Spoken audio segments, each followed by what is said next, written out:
जो भी चीजें हैं वो पढ़ ली थी। एक बार हल्का सा आइडिया ले लेते हैं।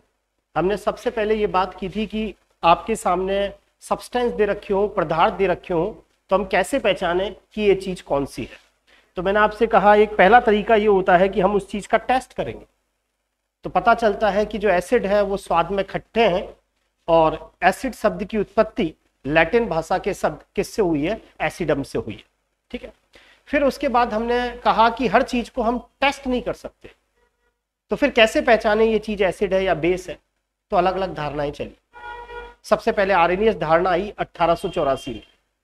वो ये कहती है कि आप किसी पदार्थ को पानी में घोल लो, अगर वो एच आयन देता है तो एसिड है। अब प्रश्न ये उठा कि हर चीज तो एसिड एच आयन नहीं देती।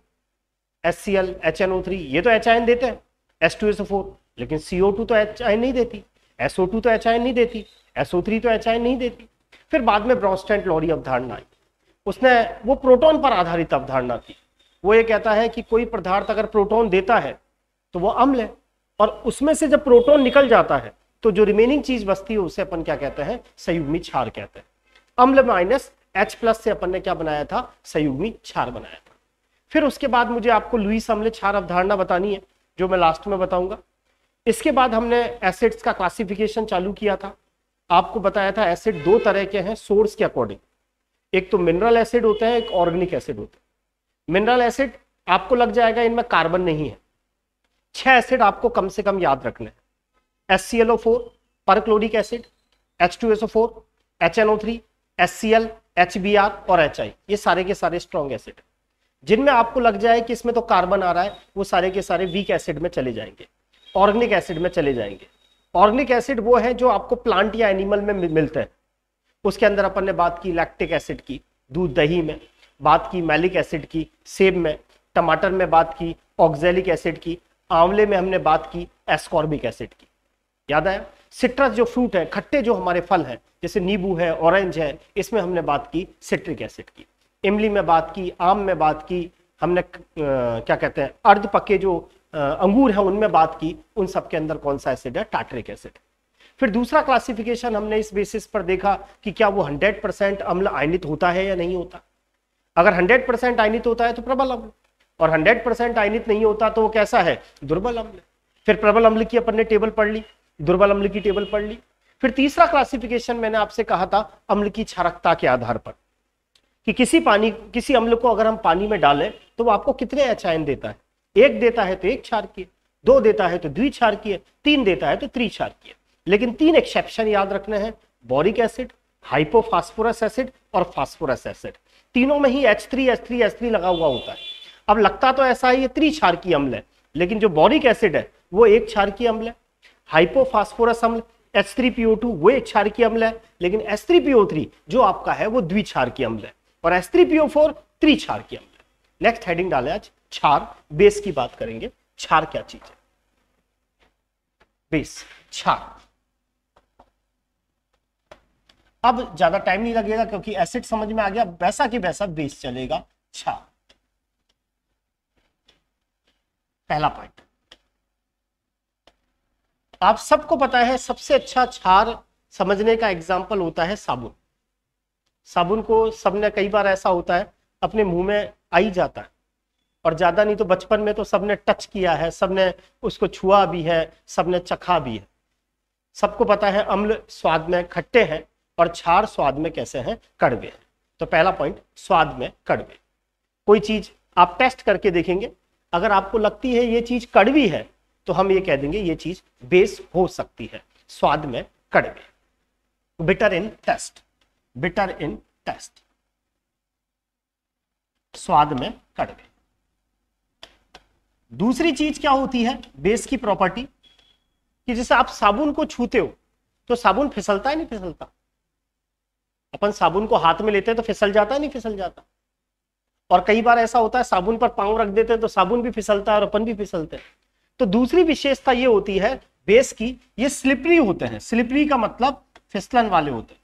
Slippery, slippery in touch, Hindi में लिखे छूने में फिसलन होती है, छूने में फिसलन होती है, छूने में फिसलन होती है। स्लिपरी इन टच, छूने में फिसलन होती है। ठीक है, अब प्रश्न ये उठा कि साहब चलो आप साबुन को तो चख लोगे, डिटर्जेंट को चख लोगे, लेकिन कोई कास्टिक सोडे को थोड़ी चख सकते हो। तो फिर वही बात आई, यहां भी जैसे अपन को पहचानना है कि ये चीज क्षार है, तो पहला तरीका तो यह है कि आप उसको टच कर लो, आप उसको टच करके देख लो। दूसरा तरीका यह है कि आप चख के देख लो। लेकिन हर चीज को ना तो आप टच कर सकते हो, ना हर चीज को चख सकते हो। तो फिर बेस क्या है, इसके लिए अलग अलग धारणाएं आई। बेस को कैसे पहचानोगे? जैसे हमने कहा आर्नियस अवधारणा क्या क्या कहती है, एसिड क्या है? अम्ल वो पदार्थ है जिनको आप पानी में डालें वो एच आयन दें, वो तो अम्ल है। अब यहां क्या हो जाएगा, क्षार कौन से पदार्थ हैं जो पानी में डालने पर कौन से आयन देंगे, एच आयन या OH आयन? OH आयन देंगे। तो लिखे आर्नियस अवधारणा। आर्नियस अवधारणा, आर्नियस अवधारणा।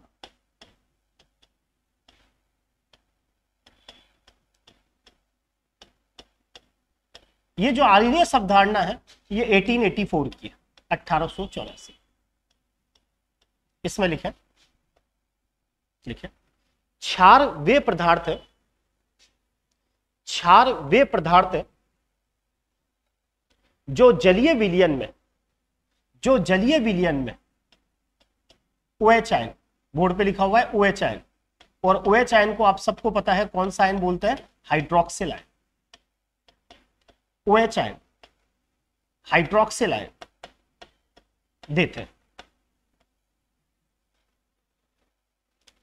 आर्नियस क्या कहता है, आपको यह पहचानना है ये चीज बेस है। तो कैसे पहचानोगे, उस पदार्थ को लोगे और पानी में डाल दोगे। अगर वो पानी में OH आयन दे देता है तो इससे अपन को ये पता चलता है कि वो चीज क्या है, बेस है। और OH आयन को ही हम क्या बोलते हैं, हाइड्रोक्सिल आयन। जैसे मान के चलो आपने NaOH को पानी में डाला, NaOH। अब आप NaOH को पानी में डालोगे तो सीधी सी बात है, आपको क्या क्या मिलेगा, Na+ और साथ में क्या मिलेगा, OH-। तो ये पता चल रहा है कि जो NaOH है, जो NaOH है, इसको पानी में डालने पर ये OH आयन देता है। इसीलिए आप क्या कह दोगे कि आर्नियस के अनुसार ये चीज क्या है, क्षार है। कास्टिक सोडा NaOH क्षार है, क्योंकि पानी में डालने पर ये आपको क्या देता है, OH आयन। लिख लें।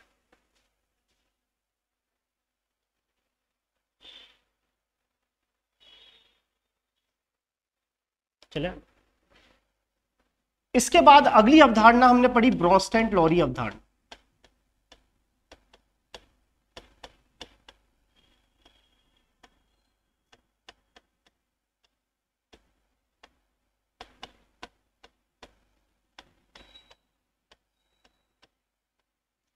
अब ये कहता है कि जैसे अमोनिया है, अमोनिया, अमोनिया।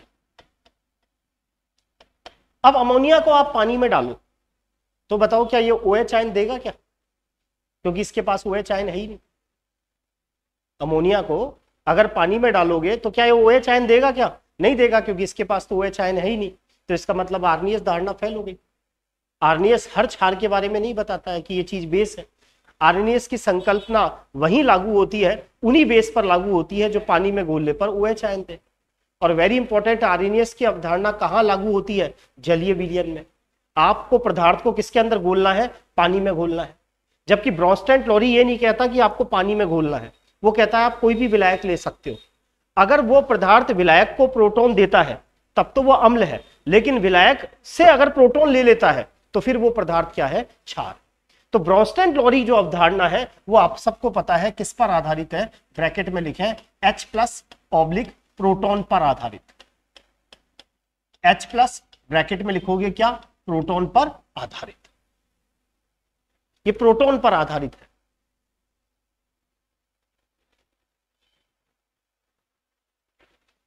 ठीक है, इसमें लिखे क्षार वे पदार्थ है,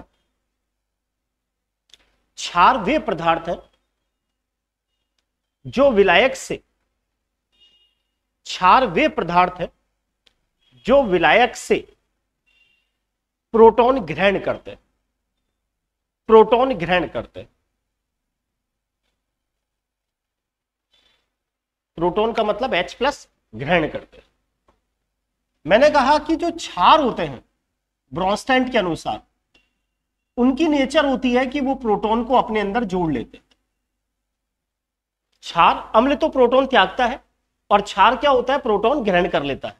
जब कोई क्षार प्रोटॉन ग्रहण कर लेता है तो उसके बाद जो स्पीसीज बनती है उसे हम बोलते हैं संयुग्मी अम्ल।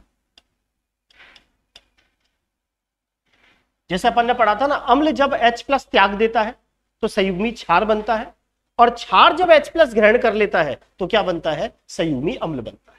क्या मतलब है, जैसे मान लो अमोनिया है,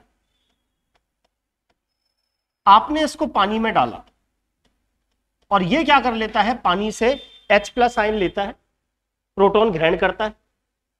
अमोनिया को आपने पानी में डाला, अब ये क्या करता है, पानी में H+ और OH आयन है, तो पानी में से क्या करता है, H+ आयन को क्या कर लेता है, ग्रहण कर लेता है। अमोनिया H+ आयन को ग्रहण करके कौन सा आयन बना लेता है, अमोनियम आयन बना लेता है। ठीक है, अब आपसे कैसे क्वेश्चन पूछेगा, अमोनिया का संयुग्मी अम्ल कौन सा है। तो अमोनिया का संयुग्मी अम्ल का मतलब यह है कि अमोनिया जब H+ ग्रहण करेगा, यह उदासीन है, इसके साथ पॉजिटिव जुड़ गया तो स्पीसीज भी पॉजिटिव बनेगी। अमोनिया जब प्रोटॉन को ग्रहण करता है तो अमोनियम आयन बनता है। यहां अमोनिया तो क्षार है, ये प्रोटॉन है, और प्रोटॉन ग्रहण करने के बाद जो NH4+ बना वो चीज क्या है, संयुग्मी अम्ल है। आ रहा है समझ में, यानी क्षार और संयुग्मी अम्ल में केवल एक प्रोटॉन का अंतर होता है। क्षार अगर प्रोटॉन को ग्रहण कर लेता है तो संयुग्मी अम्ल बनाता है। 11th क्लास की किताब में 3 एग्जाम्पल है, अमोनिया H+ अमोनियम आयन, दूसरा NH2- H+ अमोनिया बनाएगा, तीसरा HCW-, इसे बोलते हैं फॉर्मेट आयन, H+ ग्रहण करेगा तो जब इसके साथ H जुड़ जाएगा तो HCWH। ये 3 एग्जाम्पल वापस समझ लें। अमोनिया क्या है, क्षार है, क्योंकि किसको ग्रहण कर रहा है, H+ को। किस में बदला, अमोनियम आयन में। NH2- ने किसको ग्रहण किया, H+ को। जैसे इसके साथ H जुड़ा तो NH2 किस में बदल गया, NH3 में, और प्लस माइनस उदासीन हो गए और क्या बन गया, अमोनिया। HCW- में जब H+ जुड़ा तो HCWH जुड़ गया, HCWH बन गया। HCWH आप सब जानते हैं फार्मिक अम्ल बोलते हैं, और फार्मिक अम्ल सबको पता है लाल चींटी में पाया जाता है। समझ में आ गई बात। इस आयन को हम फार्मेट आयन बोलते हैं, इसको फार्मिक अम्ल बोलते हैं। आ रही बात समझ, क्या चीज, अमोनियम आयन, हाँ अमोनियम, इसको बोलते हैं अमोनियम आयन।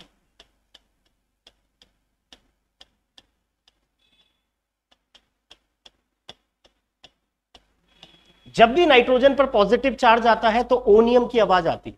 जैसे कार्बन में पॉजिटिव चार्ज आता है तो कार्बोनियम, नाइट्रोजन पर पॉजिटिव चार्ज तो अमोनियम, ऑक्सीजन पर पॉजिटिव चार्ज तो ऑक्सोनियम, और जब नाइट्रोजन पर पॉजिटिव चार्ज आता है तो क्या होता है, अमोनियम आयन।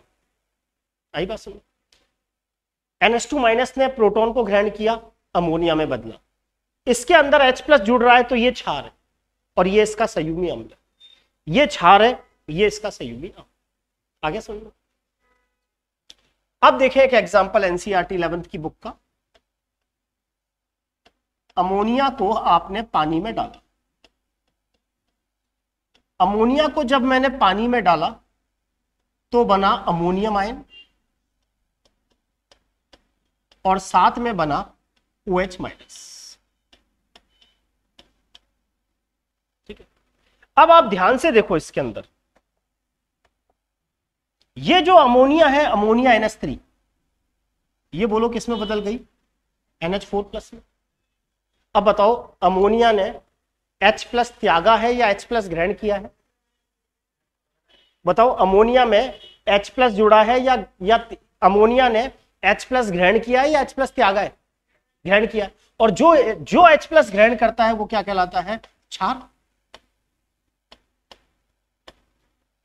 अरे हाँ या ना। अब जरा ध्यान से देखो, H2O OH- में बदला। अब बोलो इसके अंदर H+ जुड़ा है या H2O में से एक H+ निकल गया है, निकल गया है, तो ये अम्ल। इस क्षार में H+ जुड़ा और ये किस में बदला, NH4+। अभी अभी बताया था क्षार जब H+ ग्रहण करता है तो ये चीज क्या कहलाएगी, संयुग्मी अम्ल। अरे हाँ या ना? और अम्ल जब अपने में से H+ त्याग देगा तो ये रिमेनिंग चीज जो बची वो क्या कहलाएगी? संयुग्मी। अरे संयुग्मी। अच्छा, शाबाश। आया नहीं आया समझ में आपके? आ गया? देखो दूसरा एग्जांपल और देखो। अब आप ही बताना, मैं आपसे पूछूंगा। HCl प्लस वाटर बना H3O प्लस Cl माइनस। हाँ टीना, इसमें ये बता, इनमें HCl किसका काम कर रहा है? नहीं, HCl किसका काम कर रहा है, अम्ल का या क्षार का? HCl। HCl देखो किस में बदला, तो इसमें H+ जुड़ा या H+ त्यागा? HCl अगर Cl माइनस में बदला तो बताओ इसमें H+ जुड़ा या इसने त्याग दिया? और जो H+ त्यागता है वो क्या कहलाता है? और H+ त्यागने के बाद ये चीज जो बचाएगी वो क्या कहलाएगी? संयुग्मी।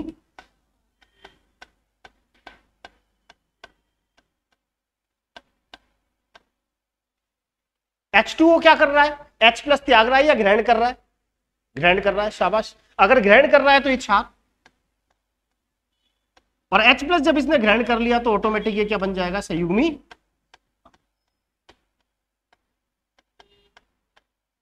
इस तरह के क्वेश्चन 11th 12th के लेवल पर जब एग्जामिनर जाएगा तो इस तरह के क्वेश्चंस को वो एसिड बेस में बना सकता है कि इसका संयुग्मी क्षार क्या है, इसका संयुग्मी अम्ल क्या है, इसका क्या है, इसका क्या है।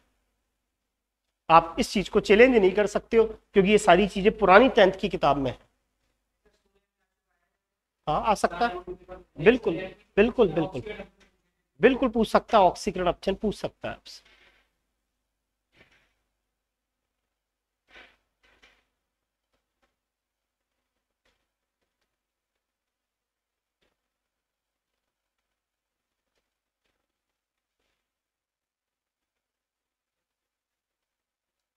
आ गया होगा समझ में? अब अगली हेडिंग डालें, क्षारों का वर्गीकरण। उतारा नहीं क्या? उतार लो, आराम से उतारो।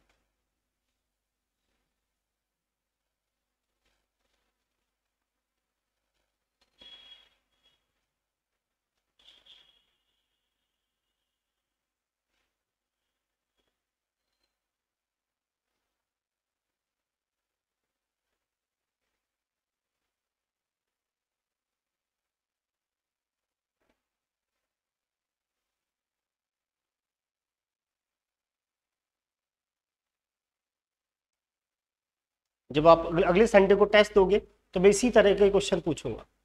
अमोनिया का संयुग्मी अम्ल क्या होगा? H2O का संयुग्मी क्षार क्या होगा? HCl का संयुग्मी क्षार क्या होगा? H2O का संयुग्मी अम्ल क्या होगा? तो आप समझ जाएंगे अगर पूछा जा रहा है कि अमोनिया का संयुग्मी अम्ल बनाओ तो इसका मतलब अमोनिया क्षार है, इसमें H+ जोड़ना है। HCl का संयुग्मी अम्ल बनाओ, इसका मतलब HCl का संयुग्मी क्षार बनाओ, इसका मतलब इसमें से एक H+ को क्या करना है? निकालना है। अरे बात समझ में आई नहीं आई? दो बातें याद रखनी है, अम्ल माइनस H+ संयुग्मी क्षार, क्षार प्लस H+ संयुग्मी अम्ल। ये जो दूसरी थ्योरम है वो प्रोटॉन के ऊपर आधारित है कि आपने किसी पदार्थ को पानी में या किसी भी विलायक में घोला, अगर उस पदार्थ ने उस विलायक को प्रोटॉन दे दिया तब तो वो अम्ल है, और उस विलायक से प्रोटॉन खींच लिया तो वो चीज क्या है? क्षार। अब लिखे अगला, क्षारों का वर्गीकरण। क्षारों का वर्गीकरण, क्लासिफिकेशन ऑफ बेस, क्षारों का वर्गीकरण। वही तरीका, सबसे पहला है किसे आप प्रबल क्षार कहेंगे और किसे दुर्बल क्षार कहेंगे। तो वही बात, अगर आपने किसी क्षार को पानी में डाला और वो 100% आयनित हो गया तब तो वो प्रबल क्षार है, और अगर 100% आयनित नहीं हुआ तो वो क्या है? दुर्बल क्षार। जैसे कहने का मतलब, मेरे कहने का मतलब ये है, मान लीजिए ये हमने पानी ले लिया और इसमें मैंने NaOH मिलाया। अब मान लीजिए समझने के लिए NaOH के मैंने 100 अणु डाले पानी में, NaOH की 100 अणु डाले।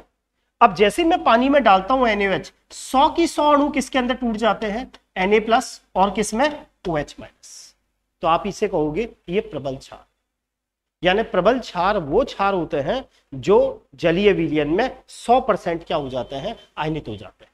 और जो 100% आयनित हो जाते हैं वो प्रबल वैद्युत अपघट्य कहलाते हैं। क्या कहलाते हैं? प्रबल वैद्युत अपघट्य कहलाते हैं। इसके विपरीत मान लीजिए यहां लिथियम हाइड्रोक्साइड होता,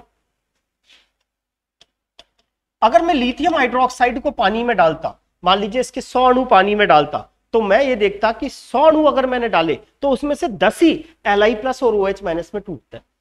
तो बताओ ये प्रबल क्षार या दुर्बल क्षार? दुर्बल क्षार, क्योंकि दुर्बल क्षार कभी भी क्या नहीं होता, 100% क्या नहीं होता, आयनित नहीं होता। सारे के सारे लिथियम हाइड्रोक्साइड आपको OH आयन नहीं देंगे, पानी में डालने पर 10-5 आपको OH आयन देने लग जाएंगे। इसीलिए जो लिथियम हाइड्रोक्साइड है उसकी कैटेगरी किसके अंदर जाएगी? दुर्बल क्षार। समझ में आ गया? तो क्षारों के वर्गीकरण में पहला पॉइंट लिखें,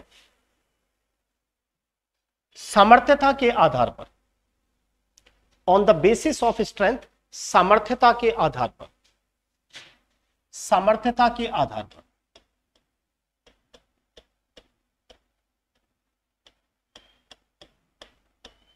सामर्थ्यता के आधार पर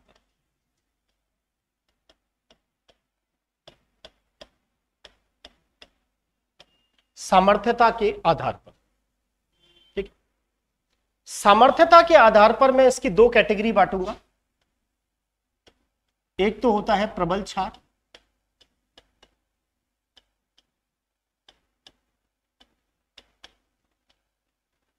प्रबल क्षार, स्ट्रॉन्ग बेस, प्रबल क्षार। इसमें लिखें वे क्षार जो जल में पूर्ण रूप से आयनित हो जाते हैं, वे क्षार जो जल में पूर्ण रूप से आयनित हो जाते हैं, अर्थात प्रबल वैद्युत अपघट्य होते हैं, अर्थात प्रबल वैद्युत अपघट्य होते हैं, अर्थात प्रबल वैद्युत अपघट्य होते हैं।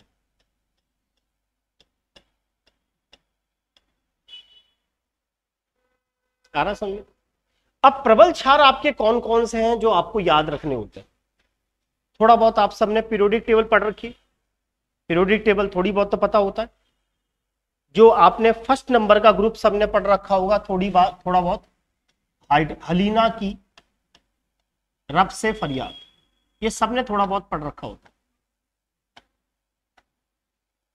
है, सबने पढ़ रखा होगा। बेटा मांगे, हाँ वही, बेटा मांगे कन्या सुंदर बाप रोए, ये सबने पढ़ रखा है तरीका, सबने ग्रेजुएशन कर रखी है। बिल्कुल वो मैं पढ़ाऊंगा। अगर मैं फर्स्ट ए वर्ग के हाइड्रोक्साइड बोलूं, फर्स्ट ए वर्ग, इसे बोलते हैं फर्स्ट ए वर्ग।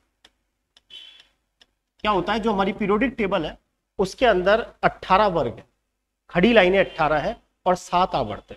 उसमें जो पहले नंबर का वर्ग है वो फर्स्ट ए वर्ग कहलाता है, क्योंकि इन सबकी टेंडेंसी होती है एक इलेक्ट्रॉन त्यागने की। लिथियम +1 बनाता है, सोडियम +1 बनाता है, पोटेशियम +1 बनाता है, जैसे आपने पढ़ा होगा NaCl, Na+Cl-। ये सारे के सारी जो मेटल्स हैं ये क्या है, इन सब में +1 ऑक्सीडेशन स्टेट पाई जाती है, इसीलिए इनको ग्रुप नंबर 1 में रखा जाता है। हाइड्रोजन को छोड़े, अब इन सबके साथ में हाइड्रोक्साइड जोड़ देता हूं, lithium hydroxide, sodium hydroxide, potassium hydroxide, rubidium hydroxide और सीजियम हाइड्रोक्साइड। जब हम वर्ग में ऊपर से नीचे आते हैं तो आप सबने पढ़ा होगा आकार बढ़ता है। अरे आवर्त सारणी में पढ़ा ही नहीं पढ़ा? वर्ग में ऊपर से नीचे आते हैं तो आकार बढ़ता है। वो हाइड्रोक्साइड सबसे ज्यादा क्षारीय होता है जिसके साथ धातु बड़े आकार की जुड़ी हो। तो लिथियम से बड़ा सोडियम, सोडियम से बड़ा पोटेशियम, पोटेशियम से बड़ा रुबिडियम, रुबिडियम से बड़ा सीजियम। मुझसे पूछा जाए इन सब में सबसे प्रबल क्षार कौन सा है, तो आप कहेंगे सीजियम हाइड्रोक्साइड। हाइड्रोक्साइड के साथ जो मेटल जुड़ रही है वो जितने बड़े आकार की होगी वो उतना ज्यादा क्या होगा, क्षारीय होगा। इस फर्स्ट वर्ग के हाइड्रोक्साइड में केवल लिथियम हाइड्रोक्साइड को छोड़ दीजिए। लिथियम हाइड्रोक्साइड दुर्बल क्षार की कैटेगरी में आता है। Sodium hydroxide, potassium hydroxide, rubidium hydroxide, caesium hydroxide, ये सारे के सारे स्ट्रॉन्ग बेस है, सिर्फ किसको छोड़कर, लिथियम हाइड्रोक्साइड। अब सेकेंड ग्रुप में देखें beryllium hydroxide, magnesium hydroxide, calcium hydroxide, स्ट्रांशियम hydroxide, barium hydroxide. इनमें बेरिलियम और मैग्नीशियम के हाइड्रोक्साइडों को छोड़ दो, इन दो को, ये वीक बेस है, ये दुर्बल क्षार है। कैल्शियम हाइड्रोक्साइड स्ट्रॉन्ग बेस है, स्ट्रांशियम हाइड्रोक्साइड स्ट्रॉन्ग बेस है, बेरियम हाइड्रोक्साइड स्ट्रॉन्ग बेस है। बताया ना, वर्ग में ऊपर से नीचे आकार बढ़ता है और हाइड्रोक्साइड के साथ जो मेटल जुड़ी है वो जितने बड़े आकार की होती है उसके अंदर बेसिक गुण उतने ही क्या होते हैं, ज्यादा होते हैं। टेस्ट में मैं इस तरह के क्वेश्चन दूंगा, इनमें सबसे ज्यादा बेसिक कौन है, सबसे ज्यादा प्रबल क्षारीय कौन है, तो आप कहेंगे सीजियम हाइड्रोक्साइड। क्यों? क्योंकि वर्ग में ऊपर से नीचे आने पर क्या बढ़ता है, आकार बढ़ता है। आ रहा है समझ में? तो प्रबल क्षार के एग्जांपल्स लिखे अपनी कॉपी में, एग्जांपल समझ में आ गया होगा। सोडियम हाइड्रोक्साइड, पोटेशियम हाइड्रोक्साइड,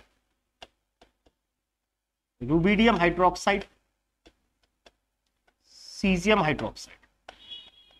समझ में आ गया? फर्स्ट ए ग्रुप के सारे हाइड्रोक्साइड किसको छोड़कर, लिथियम को छोड़कर। Sodium hydroxide, potassium hydroxide, rubidium hydroxide, caesium hydroxide strong base है। सेकेंड ए ग्रुप में बेरिलियम और मैग्नीशियम के हाइड्रोक्साइडों को छोड़कर तो क्या क्या बच गई, कैल्शियम हाइड्रोक्साइड, स्ट्रांशियम हाइड्रोक्साइड और बेरियम हाइड्रोक्साइड। ये सब स्ट्रॉन्ग बेस है 7। जैसे अपन एसिड पढ़े थे ना, स्ट्रॉन्ग एसिड 6, ऐसे स्ट्रॉन्ग बेस कितने याद रखने हैं, 7। समझ में आ गया होगा। फर्स्ट ग्रुप में लिथियम हाइड्रोक्साइड को छोड़ दो, शेष सारे। सेकेंड ग्रुप में बेरिलियम और मैग्नीशियम को छोड़ दो, बीई बेरिलियम है, ये बीए है, बीए बेरियम है, बेरियम आ गया समझ में, वो बीई बेरिलियम है। बेरिलियम और मैग्नीशियम के हाइड्रोक्साइड दुर्बल होते हैं, कैल्शियम, स्ट्रांशियम, बेरियम इनके हाइड्रोक्साइड स्ट्रॉन्ग बेस होते हैं। समझ में आ गया। अब लिखे दुर्बल क्षार। दुर्बल क्षार ये वे क्षार हैं जो जलीय विलयन में पूर्ण रूप से आयनित नहीं होते।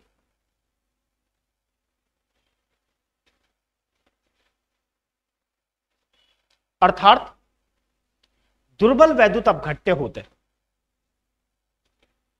अर्थात दुर्बल वैद्युत अपघट्य होते हैं।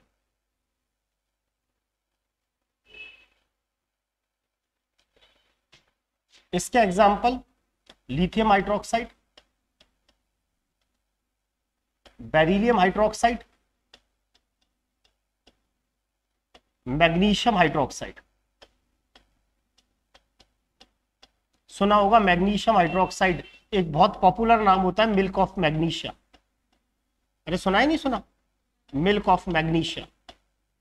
पेट में जब आपकी एसिडिटी हो जाती है ना तो उसका ट्रीटमेंट इसी से करते हैं।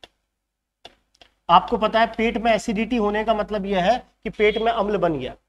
अम्ल बनने का मतलब पेट में H+ आयन आ गए, तो H+ आयन को न्यूट्रलाइज कौन करेगा, OH आयन ही तो करेगा। तो इसीलिए उसके अंदर milk of magnesia, magnesium hydroxide देते हैं। एक आपको याद रखना है अमोनियम हाइड्रोक्साइड।